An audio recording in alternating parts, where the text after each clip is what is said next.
మన రక్షకుడైన యేసుక్రీస్తు నామములో అందరికీ వందనాలండి. ఈరోజు దేవుని మాటలు హగ్గయి గ్రంథము 1వ అధ్యాయము 5వ వచనము. కాబట్టి సైన్యములకు అధిపతి అయిన యెహోవా సెలవిచ్చినదేమనగా, మీ ప్రవర్తనను గూర్చి ఆలోచించుకొనుడి. ప్రేమణ దేవుని బిడ్డలారా, దేవుడు చెప్తూ ఉంటున్నాడు, నీ ప్రవర్తన ఒకసారి గడిచిన నెలలు, గడిచిన సంవత్సరాలు ఎలా జరిగాయి అనేది ఆలోచించుకో. నీవు చేస్తున్న పని ఆశీర్వాదం పొందుకున్నదా? నీ కష్టార్జితం నీకు నిలబడుతున్నదా?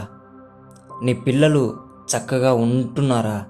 నీ కుటుంబం సమాధానంగా ఉంటున్నదా? ఒకసారి ఆలోచించుకో.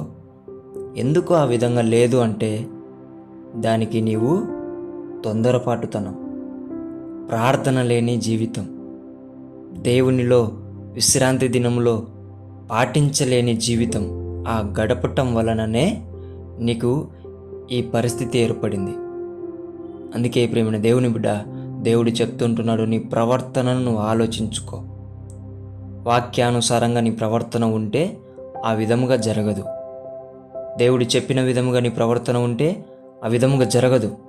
కానీ ఈ విధంగా నీ జీవితం ఉండడానికి కారణం నీకు ప్రార్థన లేని జీవితం, దేవునితో ప్రతి ఆదివారమున గడపకోకుండా ఉండే జీవితం ఉండటం వలనే ఈ స్థితి నువ్వు తెచ్చుకొని ఉంటున్నావు. దేవునితో మాట్లాడుతున్నాడు ప్రియ దేవుని బిడ్డ. గుర్తుపెట్టుకొని ఇప్పటికైనా ఆలోచించి నీ ప్రవర్తన గురించి సరిచేసుకొని దేవునిలో నిలకడగా ఉండి నువ్వు కోల్పోయిన సంతోషాన్ని, నీవు కోల్పోయిన ఆశీర్వాదాన్ని తిరిగి పొందుకోవాలని దేవుని బిడ్డ మనవి చేసుకుంటున్నాను. ప్రియ దేవుని బిడ్డ, దేవుడి మాటలను నీ హృదయంలో స్థిరపరిచి ఆశీర్వదించునుగాక.